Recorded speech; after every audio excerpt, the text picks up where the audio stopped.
Okay, sorry everybody for our late beginning. Let's rock and roll. We are studying Maseches Brachos, Shabbos. Sorry, we're talking about Brachos. And we're going to be talking about Chanukah tonight. I'm not going to be talking about lighting the menorah. We're going to be talking about special Chanukah prayers, specifically with regard to Birchat Hamazon, or grace after meals. So just so you can open your Gemaras up and you have a station identification, we're on page 24, side A.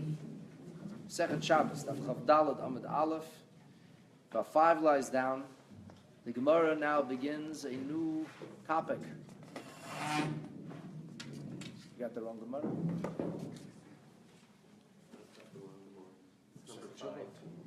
Shabbos. Maseches Shabbos. Chav Gimel, Chav Daled, pardon me. You got the wrong one.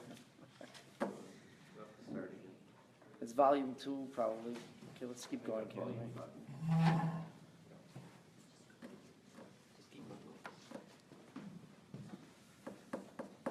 So the Gemara is talking about praying. The Gemara is talking about acknowledging the festival of Chanukah when we do Birchat Hamazon. Yiboyalu. The Gemara begins with a question. The question is, Mahu lahazkir shel Chanukah b'birchas hamazon.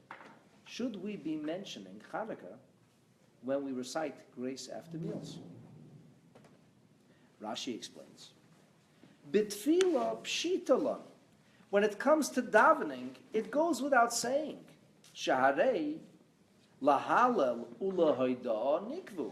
Because when it comes to the festival of Chanukah, the whole purpose of the festival of Chanukah is lahodot ulahalel, to sing Hashem's praises. So what would be the logic if the whole purpose of Chanukah was to sing Hashem's praises, to acknowledge Hashem's miracles? What then would be the logic of us not reciting a prayer formula or some kind of prayer mention of Chanukah if the whole Chanukah is lahidus ulahalel? The purpose of our prayers is to praise God. That's what we do when we daven. The vast majority of our prayers is not asking. The vast majority of our prayers is not entreaty. The vast majority of our prayer is praising Hashem.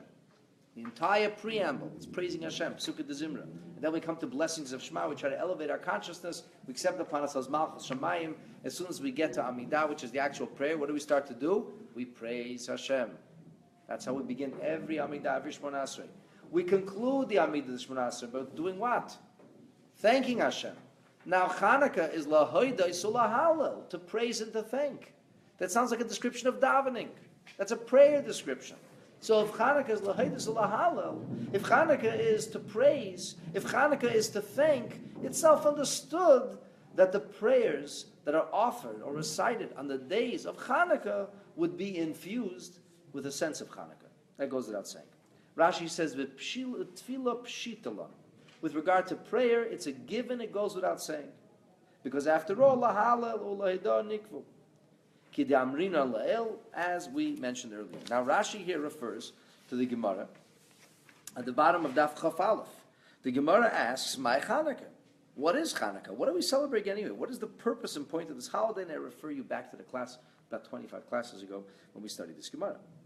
And the Gemara answers, after explaining what exactly was the reason or catalyst for the sages engaging the Jewish people in the celebration of Chanukah, the Gemara says that L'shana acheres kavum, a year later, the year after the miracle of Chanukah, it was established. Va'asa'um yomim tovim, they made them holidays. Now usually for a Jew, a holiday, a Yom Tov, is a day you don't work. It's a day you don't do certain kinds of everyday behavior.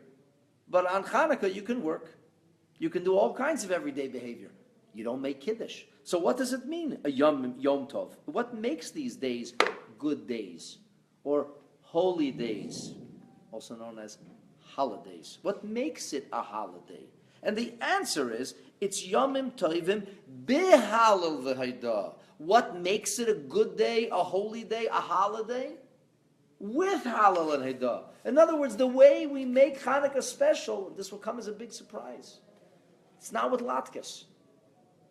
I know you love latkes, but it's not with sufganiyot. It's a Chanukah's Yom Tov. Let's eat donuts. Well, you can eat donuts. That's fine. But that's not what makes Chanukah special. What makes Chanukah special? Lahodot ulahalel. When you sing Hashem's praises. Incidentally, if you like sufganiyot, that's all fine. That's okay. You can make a Chanukah party. Do you know when your Chanukah party is actually meaningful?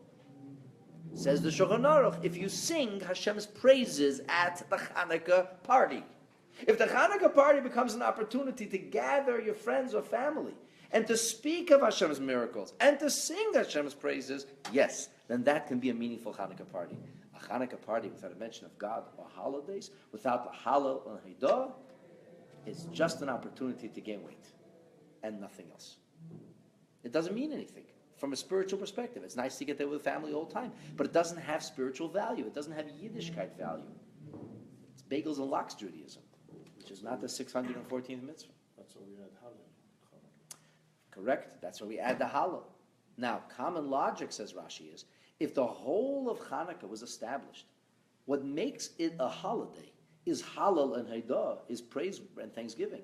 Isn't it self-understood that davening, which is primarily comprised of thanks and thanksgiving, and praise and thanksgiving, the beginning of Shema Asrei is praise. The end of the Shema Asrei is thanksgiving. Wasn't it obvious that we would infuse that with the Hanukkah sentiment? It goes without saying. It's like French fries and ketchup. Of course. Guys, thanking Hashem on Hanukkah. Shh, don't talk about Hanukkah. What are you doing? Hanukkah's Lahidus Lahalla. What are you doing now? Lahidus Lahalla. Okay, it's a Yom Tov. It's a good day. A good day means a day in which we're able to have an enhanced, more meaningful, more profound, a more deep relationship with Hashem. And the way we curry that nurture and curry that favor with God and nurture that relationship with God is through the force of prayer. So prayer is Hal Vahidah, and it's Hanukkah, self-understood that Hal Vahidah is going to be a critical and key component in our observance of Hanukkah. So the Gemara does not even ask the question. It is a given. It is self-understood that when it comes to our prayers, there would be a Hanukkah add-on. When do we have this question? Well, the question is when it comes to grace after meals. And let me just explain to you that grace after meals is not a typical prayer. Because usually, prayers are about receiving blessings from Hashem. So the Hallel and Haidah, the way the Gemara explains it, it's just basic etiquette, menschlichkeit. Before you ask somebody for a favor, you kind of speak nicely. Please, I appreciate all the things you've done. I think you're wonderful. You're a shiny knight in armor. You've done fantastic things for my family and for my people. Perhaps you could do such and such, Your Highness. I'm so grateful. I appreciate it. We have just endless gratitude. That's what Yishmon Esrei looks like. Before you make the ask, you praise. After you make the ask, or numerous asks, you thank. So the Hallel and Haidah, the praise and the thanksgiving, they frame the ask.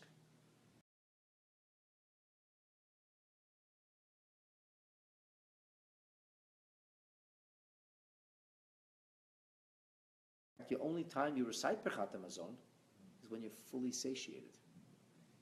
That's the biblical mitzvah. V'achalta v'savata uve'nachta.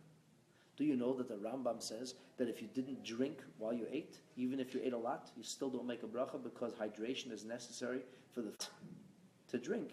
Min HaTorah, biblically, you're not obligated to say Birchat Hamazon. So what is the whole idea of Birchat Hamazon? The Rebbe explains that if you look high and mighty and proud, you forget about God. Who has time for God? I'm so successful. When do we ask? We ask when we need something. You know that famous story of the guy who needed a parking space. He was late for a meeting. He was freaking out. It's like the whole year is going to rise and fall in this meeting, and it'll come late. And he starts to pray, and he says, "God, I promise you, you give me a parking space. I'll come to shul every single morning till Pesach." And as he says these words, suddenly a car in front of him turns on the blinkers, and the guy starts pulling out. He says, "Forget it, God. I got a parking space already." When you're in trouble, everybody davens. As they say, there's no atheists, no foxholes. But when everything's good, well-fed, well-coiffed, satiated, I'm so cool. I'm gewaldic. I'm so successful. You better bench right now. Why? Because benching is about humbling oneself. Benching is about remembering that everything we have, especially when we're successful, is a gift from God. So it's not really a prayer. If somebody asks you, is Birchat Hamazon a prayer?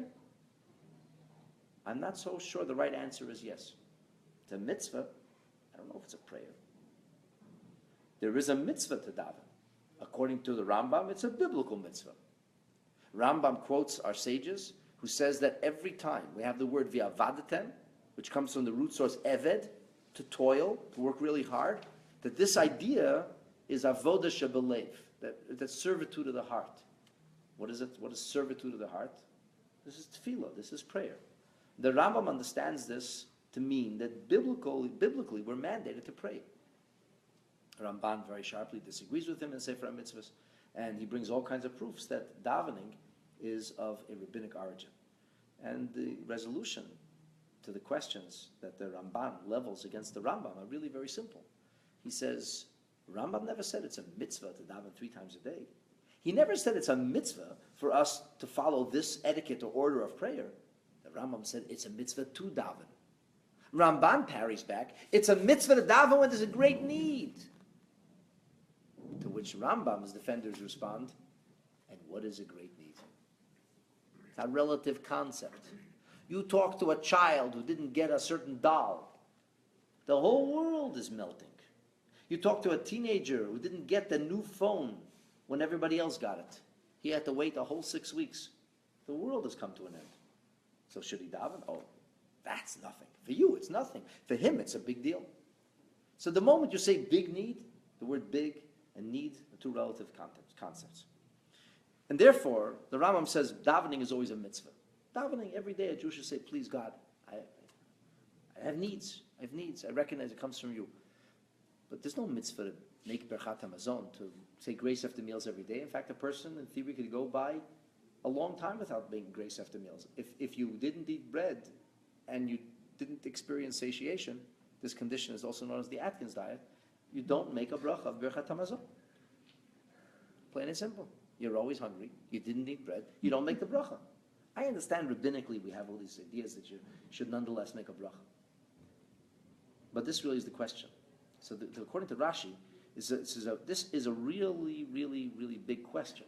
Is that called lahodot or lahalal? We don't know. We don't know. So the Gemara asks. That's what you do when you don't know. Women ask for directions, men get lost. Learn from the Gemara. If you don't know, ask the question. Now Tosfos says, what is going on over here? He says, I don't understand this. If this is a question of halal and hidah, we should have been dealing with this earlier on page 21. Why are we dealing with this on page 24?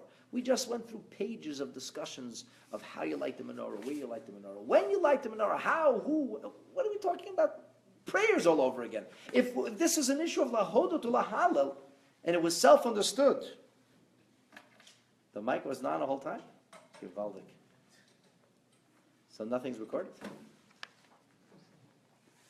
So if that's the case, why did we wait all these pages? And especially the last piece of Gemara is not even connected directly to Chanukah. The last piece of Gemara, it's talking about oil that's supposed to be burnt and a question of whether I can burn it on Shabbos. So clearly, the Gemara didn't feel that it was time to address this issue because this is not connected to the celebration or observance of Chanukah per se. The first thing we needed to do is deal with Chanukah. But to deal what is Chanukah, establish what Chanukah is, and then after la halal or la hoides, we have to establish, so what does this mean, to light the menorah? The truth is the Gemara first says that the sages ordained this holiday to light the menorah. And only afterwards, they say after you finish lighting the menorah, then the sages said, and we should have halal and hodah. So the Gemara says, after having discussed the whole menorah business, now we come back to the halal and hodah, which we did not discuss yet. And it's not even a discussion whether it gets included in prayer. The question of Tosfos nonetheless remains, so why did we wait till after the last sugya? The last portion of the Gemara was talking about something which doesn't seem to speak about Shabbos at all. So the commentaries answer that it's really not so simple. I alluded to this last week in our previous class. And I explained to you that according to the opinion of Rabbah, that you're not allowed to use the shemen sreifa, the oil which must be burnt, because it's a mitzvah and I might hasten its burning. So according to that, I wouldn't be able to light the Chanukah menorah on Shabbat either with this oil, because I have the same concern. Usually, the oil that can't be used on Shabbat is not a problem for Chanukah, because on Shabbat I'm using the light. The Shabbat candles, I'm supposed to enjoy the light. So shemayata, I might adjust the wick so the light burns brighter. But the Chanukah menorah, I don't use the light. However, when it comes to the shemen sreifa that we talked about in our last class, you may well still adjust the wick. Why? Because you want it to burn faster, because of the mitzvah. The Tzvi Chayes adds that there's another issue over here. It's possible because you're so concerned about having the shemen sreifa burn that not only Friday night, but maybe altogether it would be an issue, because you would try to have the menorah burn more quickly, and it might not burn long enough. At any rate, this is the way they explain. There is a connection. There is a lead-in. The previous Gemara is not divorced from Chanukah. It is a continuation of Chanukah. It's kind of the final statement on how I light my menorah, what fuel or oil I may use. And at this point, I'm going forward now. So what happens at Birchat HaMazon? That's the question. And the way the Gemara frames this is a little interesting. Kivan de midrabanan, it's only of rabbinic origin. So since it's of rabbinic origin, loy madkirinon, it doesn't have to be mentioned, or as Rashi says, loy mazkirinon. And Rashi emphasizes, loy chivu lahazkir. It was not made incumbent. It was not a requirement. You may, it's not required. Oy dilma, or do we say, mishum parsume nisa. Because the purpose of Chanukah is publication of the miracle, it's supposed to publicize. And since you want to have this publicization, you want to make it known to everybody, get the word out. So therefore, every opportunity I have to mention Chanukah, I should mention Chanukah. It's called getting the word out. It's like social media. Every like is part of getting the word out. Every tweet is part of getting the word out. True, it doesn't go viral until you get 100,000, but it starts with one. So I have to mention Chanukah.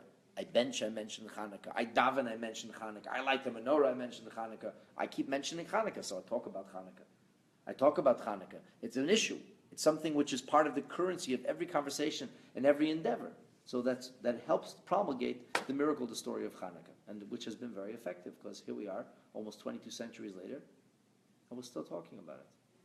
And it's not because a different group of people decided to make a festival that had lights around the same time of the year. That's not what we're talking about Chanukah. We're talking about Chanukah because the story of Chanukah has endured the sands of time. It has outlived the changes and vicissitudes of the centuries, because Parsumei Nisa, our sages knew what they were doing. They knew how to preserve the eternity of this message. So this is the question. Now, according to Rashi, the maskir or any maskir is about if any tzarech. I don't have to. Maybe I could. Maybe I won't. I don't have to.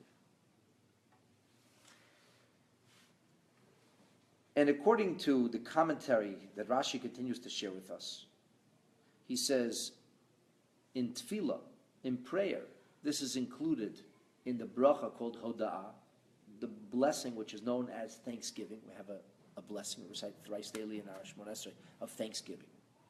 So in that bracha of hoda'ah, says kula milsa de Chanukah ikra lahoda'ah nistakna. The whole idea of Chanukah was made for hoda'ah.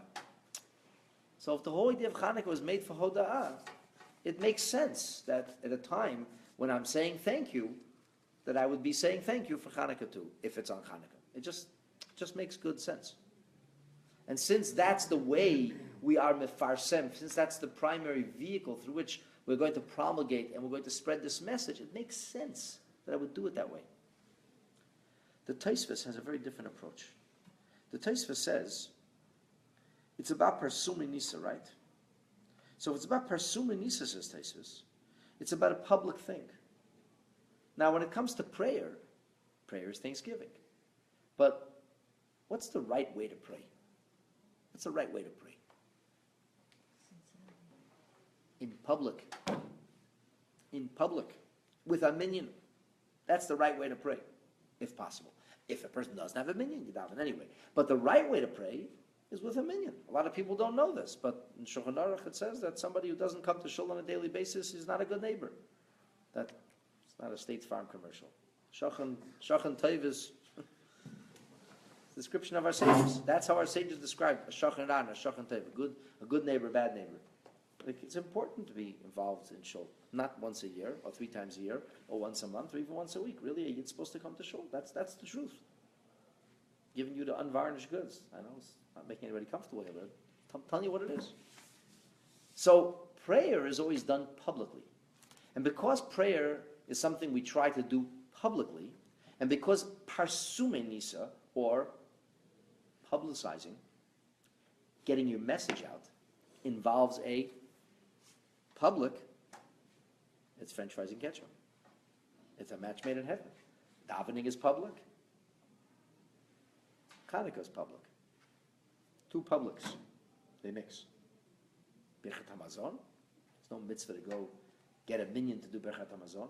There's not even a mitzvah to try to eat with 3 people. If you eat with 3 people, then you have a mezuzah and you engage everybody before you start to do Birchat Hamazon. And it's true that Pnei Yeshua and the Gemara Bracha says that that's like a minyan, has a similar kind of idea. But there's no such emphasis on trying to get a minyan together, trying to eat with a crowd. You can eat yourself, it's fine. So that's really the question over here. So okay, when it comes to prayer, it's self-understood. So to Rashi, it was self-understood when it comes to prayer because that's what Chanukah's about. It's about Thanksgiving, and that's what davening's about. So Thanksgiving, it's natural. According to the Tosfos, this is about the idea of doing something in public. Of course, there's going to be a difference between the two. The difference is, what if you're davening by yourself? According to Rashi, you still are obligated to mention Chanukah, because Thanksgiving belongs in Thanksgiving. According to the Tosfos, if you're davening alone, you might not have the obligation anymore. Now, interestingly, we say when it comes to Purim, it's never a question. It's never a question if you should mention the Al Hanisim in Purim at Birchat Hamazon. This question that shows up here, Iboyaluhu, do you mention Mahu Lahaskir in Mesechet Megillah when we talk about the special prayers of Purim and the Al Hanisim for Purim? There's no question like that. How come? So I think it's a Cheshek Shleima. He says very simple. In the Megillah it says Mishpacha u Mishpacha. It talks about the celebration of Purim, and it uses the terminology of families getting together. It talks about a public forum. And in fact, on Purim, we know it's a mitzvah to eat. Famous Lavush of why is the difference, how we celebrate Chanukah and Purim. I don't want to get into that now. But on Purim, there's an emphasis on meals, and meals that are had publicly. So if you have Parsume Nisa, this idea we want to get the message out, well, Birchat Hamazon on Purim is a natural venue for doing that, because people get together, they celebrate together. But Chanukah, not so much. And because Chanukah, not so much, and there's no obligation to have meals, according to most of the Rishonim and most of the Poskim,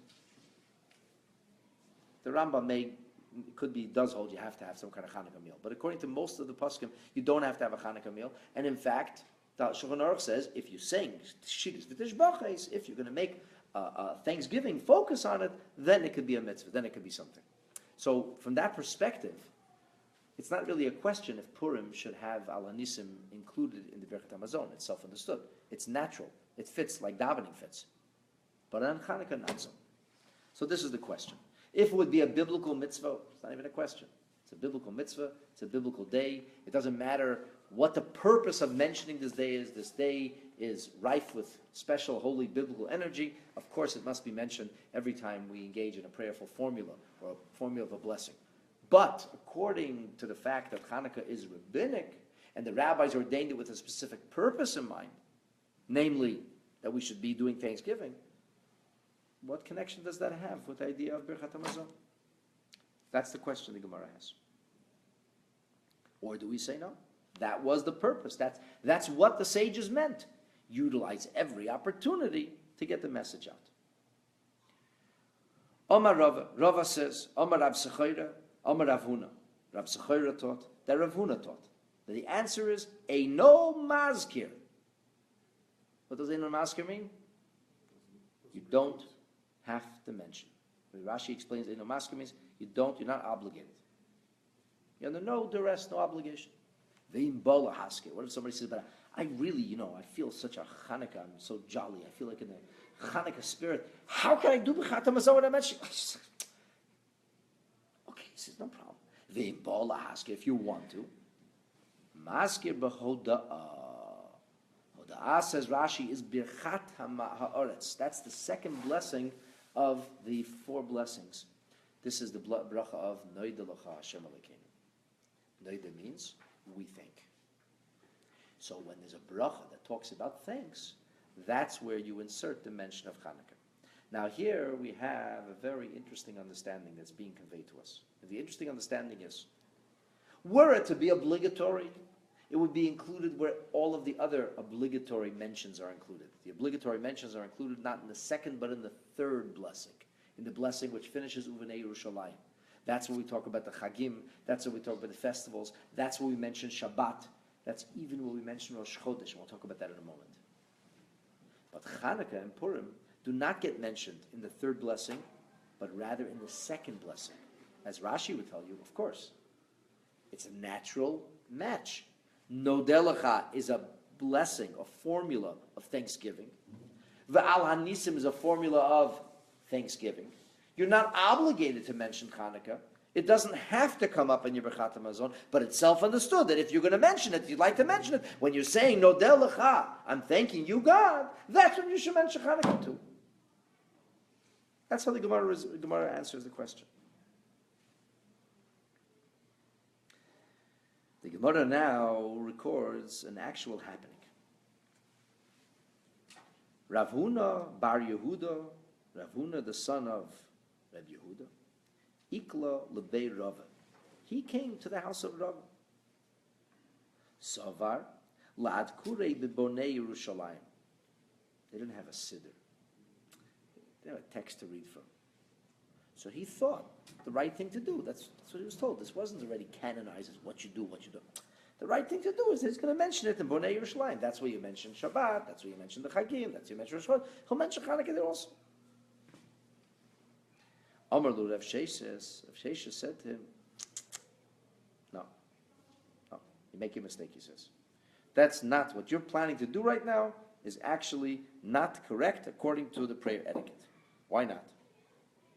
Because kitfila, even though prayer is obligatory, and Birchat HaMazon it's not, it does follow the same gestalt, the same pattern. In prayer, where do we put it? In modim, in the bracha of thanksgiving. So if in modim it's in thanksgiving, where should it be in Birchat HaMazon? Then it would surely be in thanksgiving.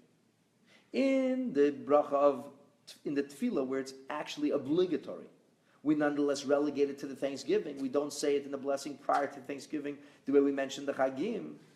So certainly when it comes to the concept of Birchat HaMazon, which is not obligatory, as we explained, where would it be included? In no delacha, in the blessing which speaks of thanksgiving. Ma tefillah b'hodah, just as tefillah is in hodah, after Birchat HaMazon, so also the grace after meals, where do we say the bracha? In no delacha. Everybody got it? That's the sugi. Now I ask you a little question. Jewish Thanksgiving. That is the original Thanksgiving. Every day. The Jewish Thanksgiving means the original Thanksgiving. Now, I'm going to ask you a question, all you wise people. If you don't eat bread, but you do eat crackers or pasta, something that you make a mezonot for, what bracha do you recite afterwards? Me'en shalosh. A mini version of the original Birchat HaMazon. And since originally Birchat HaMazon was comprised of 3 blessings, there was a mini Me'en shalosh, quick, like a very, very short hammering together of the basic themes, all in one, all rolled in one. Therefore it's called Me'en shalosh. And then there's a discussion whether or not we mention the 4th bracha. Our customers, we do mention. We mention Tov Meitiv. Okay. What happens when you had a piece of cake and it's Shabbat?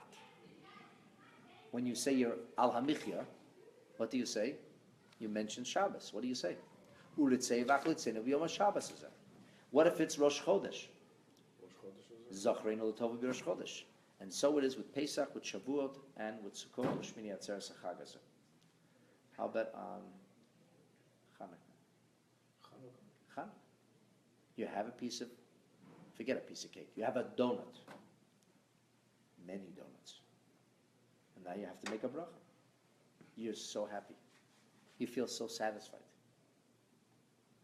You start to make ala michya, ala kokala, ala tnovus. You start reciting the bracha. Do you mention Chanukah? No, but in the Birkat HaMazon we have a special section for it. I know in Birkat HaMazon we have a special. We just talked about Birkat HaMazon. But this is a bracha that's me'ein shalosh. So it's a bracha that's me'ein shalosh. The question is, do we mention Chanukah? Or Purim. Chanukah or Purim. Does it get mentioned? It doesn't say that. It does not say it. And in fact, the halacha is, we do not mention it. The obvious question is why. So Maharami Rutenberg says that the bracha me'ein shalosh is a composite. It's a bracha that has many different ideas. The idea of Hazanat Olam, Hashem who nourishes.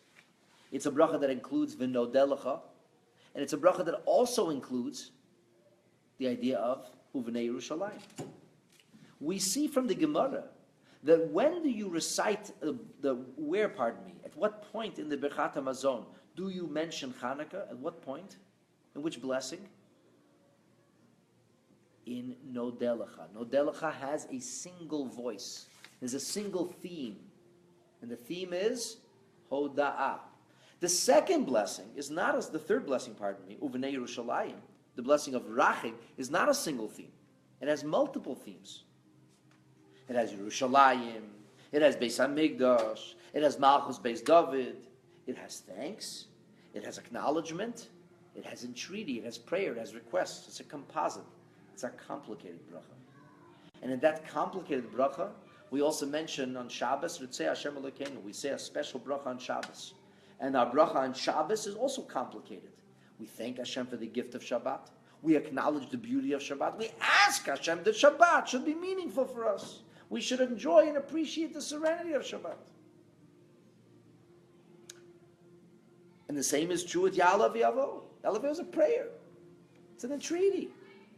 It's Rosh Chodesh. We didn't bring an offering today because we don't have a Beis HaMikdash. We ask Hashem, remember us for good.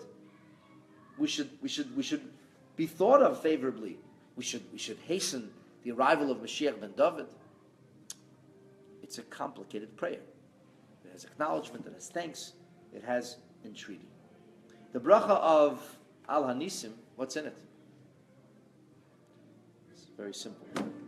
It's very simple. The bracha of Al Hanisim is single dimensional. What's the dimension of Al Hanisim? What's the single theme? Thanks. Allah Nisim, Allah Purkan, Allah Gvudes, Allah Chuis. We mention all these things we thank Hashem for. We thank Hashem for one, for a second, for a third. And then we talk about the history. What happened? Why we think, you want to know why we thank Hashem? In the days of Matasyahu ben Yochanan Kohen Gadol, and in the day of Chashmonai, and in the day of their children. A whole story. And it's all about thank you. It's simple. It's all single dimensional. It's a monochromatic blessing. So monochromatic formulas have to be inserted into monochromatic frames. Otherwise it doesn't match. Something colorful can be in a colorful environment. Something which is not colorful, but single dimensional, is in a single dimensional frame. When it comes to Chanukah and Purim, it's not about entreaty, it's not about prayers. There are no korbanos that were brought on Chanukah. It's Thanksgiving, it's Halvaydah. So where do we mention it in Birkat HaMazon? We mention it in the bracha of Nodeh. Nodeh is a monochromatic blessing. Nodeh l'cha Hashem Elokeinu. Thank you. Says Maharami Rutenberg, how would you mix a monochromatic mention of Chanukah, of Purim, into a multicolored bracha me'ein shalosh? It's more complicated than the blessings of Birkat HaMazon. It's all the themes woven together. So understand? when they even compose the blessing, they compose it according to these. The main shalosh that the composer that had to fit. 100%. The Mein Shalosh fits very, very clearly with the framework of Rosh Chodesh and all this. Rosh Chodesh is all part of Ya'aleh V'Yavo. It's all that it fits in. You understand? They went to that It extent. makes perfect sense. So the next time you're at your Chanukah party, you could say to them, do we mention Chanukah and Ala Michya? And 99% of the people will not know the answer. You know the answer. As you say it. The Levush says that Al Hanisim is Hoda'ah alone. And Birchat Hamazon is the only place where we have this single Hoda'ah alone. Very similar along the lines of Maram Rutenberg. There's a beautiful like a thought from Reb Chaim of Brisk, who had these very interesting ways of analyzing things and categorizing, cataloging. He says like this. He says that the blessings of Me'ein Shalosh, you mention Shabbos, you mention Rosh Chodesh, you mention all these things. Why? Because he says the bracha of Me'ein Shalosh was woven of 3 brachot. Bracha 1, Hazanas Olam. Okay, we'll include you. Bracha 2, Nodelecha. We'll include you. Bracha 3, Rachem. Okay, so we took blessings and we compressed blessings together. What happens if a person forgets to mention Shabbat in his Birchat Hamazon? He says, "Uvnei Yerushalayim, Mehedav Amen." Oy, forgot to say. I forgot Ya'aleh V'Yavo. What do you do then? The halacha is you mention it right there as a blessing on its own. You mention it right there. So the Chaim says, in other words, the mention of Shabbat or Rosh Chodesh or the festivals is actually a bracha on its own. And since Me'ein Shalosh is woven of independent brachot, it makes sense that they should be included, because that's the whole idea of Me'ein Shalosh. To get, you see, membership to this club is you have to be a bracha on your own. If you're a bracha of your own, you belong in the Me'ein Shalosh special coterie. You're allowed club membership. And since Shabbat can be a bracha on its own, you can be allowed to join the idea of Me'ein Shalosh. Oh, you can be allowed to come in. But Amida you can't go back, right? But Amida you can't. Amida we'll talk about, let's not confuse things. But what happens if you finish reciting the bracha of Nodelecha, Ala Aretz V'Ala Mazah, it's Chanukah. I forgot to see Al V'Yavo. Do you insert, Al Hanisim. Do you insert Al Hanisim between the second and third blessings? No. Why? Because Al Hanisim is never a blessing unto itself. Al Hanisim is ever an add-on. And since it's ever an add-on, it's not allowed club membership into the exclusive Me'ein Shalosh. Because the exclusive Me'ein Shalosh club, you have to be a bracha unto yourself to get in. That's how you have to, that's what you pay at the door. A bracha on your own? Yes, you may enter. Oh, you are an add-on. No add-ons allowed. Understand? I don't know. I don't think the Chaim Brisker used the terminology of a club, but I'm just putting it into easy syntax. All right? You got that? So now you learned about mentioning Chanukah, grace after meals. Okay, very good. Let's learn a little more Gemara. Then you can all go on to your merry ways. I mean, jolly ways. Just didn't get confused with Chanukah, right? The Gemara says, okay, now that we had this subject, we're talking about this business of Chanukah, and Chanukah mentioning in grace after meals. Tell me something. A Rosh Chodesh, that we do include? I know, you and I know we do include, because we're living after the Gemara. But in the time of the Gemara, this is the question. We said, 1 second. Rosh Chodesh does get included? Rosh Chodesh is not really like a Yom Tif. That's the Gemara says. What about Rosh Chodesh? Forget that you know the answer. Forget that you read the last chapter. Okay? Spoiler alert. I know you know the answer. But in the meantime, let's discuss this. The Gemara says, 1 second. So Rosh Chodesh, is it mentioned? Well, let's use the same methodology or logic that we evoked earlier. If the reason that you said that on Chanukah it's not necessary to infuse the grace after meals with a Chanukah mention. Why? Because Chanukah, we said, is the Rabbanon. Chanukah is rabbinic.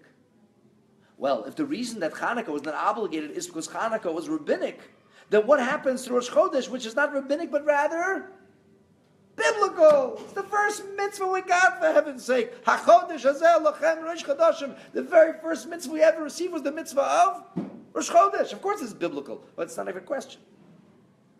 So if it's not even a question that it's biblical, so certainly it should be included in the Birchat HaMazon. And Tim Tzalevi Chanukah, the Rabbanan Leit Tzorech. Rosh Chodesh Deiraisa. Rosh Chodesh is biblical. Tzorech it needs. Oy Dilma. Maybe not. Maybe not, says the Gemara. Oy Dilma, maybe. Kivan Deliyaser Ba'asiyas Malacha. Since it's not a day that you're prohibited from doing work, especially as Chassidus explains to us that the idea of doing work and the reason we're not allowed to do work is because we're in the presence of the king. When you're in the presence of the king, you stand at attention. You don't do your own thing. Well, it's Shabbos, Yom Tov. We're standing in the presence of Hashem. When you're in the imminent presence of God, it's not time to play your games, do your own thing. You have to be respectful. Well, guess what? Rosh Chodesh isn't like that. So it may be a day that's spoken of in biblical terminology, but it's not a day that has that kind of requirement attached to it. And therefore, maybe it shouldn't be mentioned in Birchat HaMazon. Maybe the club membership is no work. Then you can get in.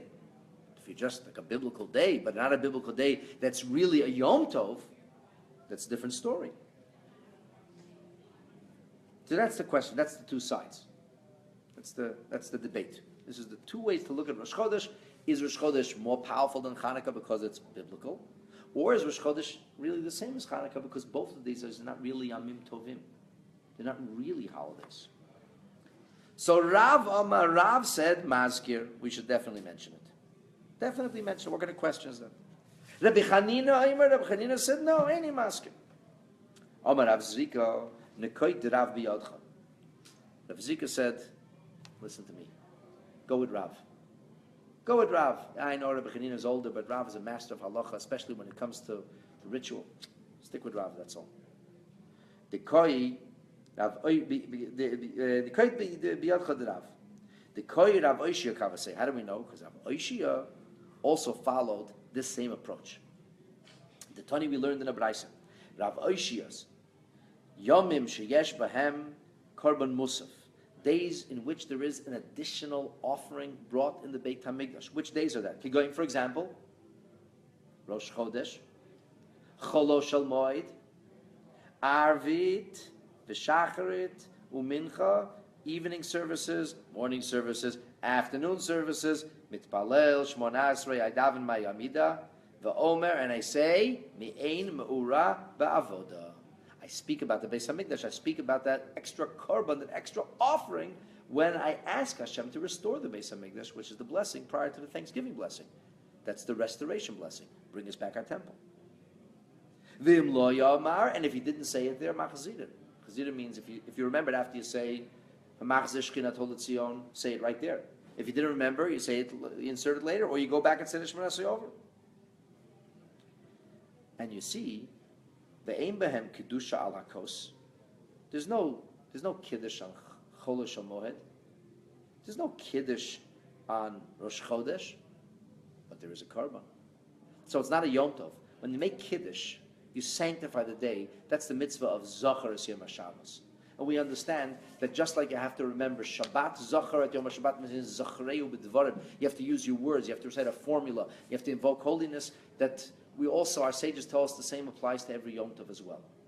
Every day when we don't do work, there should be idea of Kiddush. So from the fact that we say every day when you don't do work, even though it only says it by Shabbat, it doesn't say it by Yom Tov. But we infer that any day where there's limitations on work that we may or may not do, you do make Kiddush. Over here there's no Kiddush made, not a Rosh Chodesh, not a Chol Shamoed, but there is extra korban, because there's an extra korban, you mention it in the Amidah. So you see, the Gemara considered them to be of the same genre. The membership to get into this club is not Kiddush. The membership is not Yom Tov, meaning you can't work. The membership is the extra sacrifice, the extra offering in the Beis HaMikdash. V'yesh b'hem askara. So the Birchas HaMazon, the same thing should also be in Birchas HaMazon. Yomim she'im b'hem korban. Days in which there is no korban. Musaf, there is no additional offering. You can go in, for example, Sheni v'chamishi v'sheni, Mondays and Thursdays. Mondays and Thursdays. What's this talking about? Torah reading. Well, Torah reading. Why should you mention? What do you want to mention in Birchas HaMazon? Remember on this day of Torah reading? It really is talking about Tiniot. It's talking about the different fasts. The different fasts were established, called Bahab, Beis He Beis, Sheni Chamishi Sheni. So you had certain fast days which used to be observed. U'ma'amodos, the official fast days, and then there's the ma'amodos. Then there's the korban that was brought on a daily basis, had to have representation because a korban has to have baalim, has to have an owner standing there.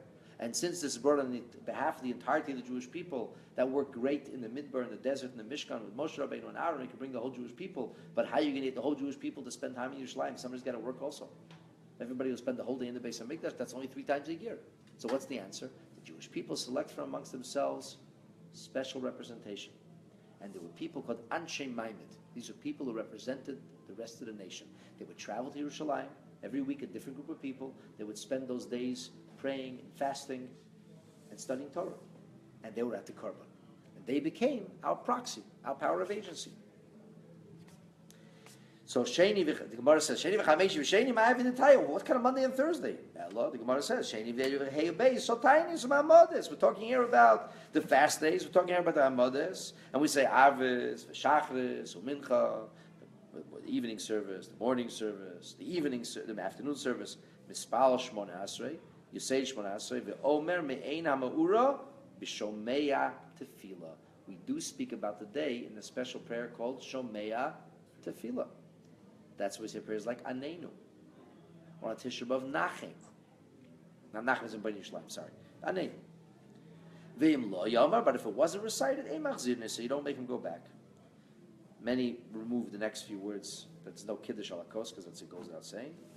And the Ein Bahem Haskara B'Birchas HaMazon. They do not get mentioned in Birchat HaMazon, which means, you say, how's it Birchat HaMazon? It's a fast day. How are you going to mention Birchat HaMazon? So the answer is, if somebody has to eat because of health reasons, the question is, does he mention the fast day? So if you have to eat, God forbid, on Tisha B'Av, you say Nachem in your grace after meals. If you have to eat on Yom Kippur, you say Ya'alav Yavo. So, but in the case in this instance, even if they would be eating, even if it's special days, there would nonetheless not be a mention of it. Since there would not be a mention of it, so from here we can see that the membership fee is musaf. Musaf. And therefore it goes without saying, when it comes to Rosh Chodesh, there was never a question. When was there a question? The question was Chanukah. That then is the meaning that Chanukah is midrabanan. It doesn't matter if Chanukah is rabbinic and the prayers are biblical. The prayers are rabbinic too. Grace after meals half the times could be rabbinic. That's not the point really. The point that of rabbinic means, because it's a rabbinic holiday, there's no korban, there's no offering in the Beis HaMikdash, because we don't add offerings in the Beis HaMikdash. The days the Torah says we bring extra offerings, those are the days we bring extra offerings. So on a day like that, when the Torah ordains that there's a korban musaf, then there's a mention in davening, and there's a mention in grace after meals. Which puts us in a situation where it seems that you don't really have to say Chanukah in grace after meals. And in fact, if you forget to say grace after meals on Chanukah, you do not have to recite, according to most poskim, you do not have to recite the Birchat HaMazon again, because it's not obligatory or mandatory, it's more of an elective. Although many maintain that it's just like Ma'ariv is once elective and then became obligatory, once this becomes a halacha Shulchan Aruch, it is obligatory, and we should do it. And incidentally, if you forget Al Hanisim in the beginning of Birchat HaMazon, in the end of Birchat HaMazon, when you have the Harachamans, right? You have Harachaman, you mentioned Shabbos, Yom Tov, you know what I'm talking about, the end, the little Harachamans at the end, you could say, instead of Al Hanisim Al Purkan, you could say, Harachaman hu yasa lanu, Nisim v'niflaot, kemosha asitul avotenu b'yom ha'em ezman hazeh, and then when you can include your mention of Al Hanisim, the entire prayer, b'mei matasyo, and so on and so forth. So now you have a little bit of a deeper understanding as to the nuances and details, not only of prayers, but also of Birchat HaMazon. And the main thing is that Hashem should help us that very soon, and hopefully before this year Chanukah, we should be able to celebrate Chanukah in the Beis HaMikdash with a real menorah, all ablaze again. True, there will not be extra korbanot, the extra offerings, but we certainly then will be able to engage in lahodot, ulahalel, in thanksgiving and in praise. B'mheira u'b'yameinu.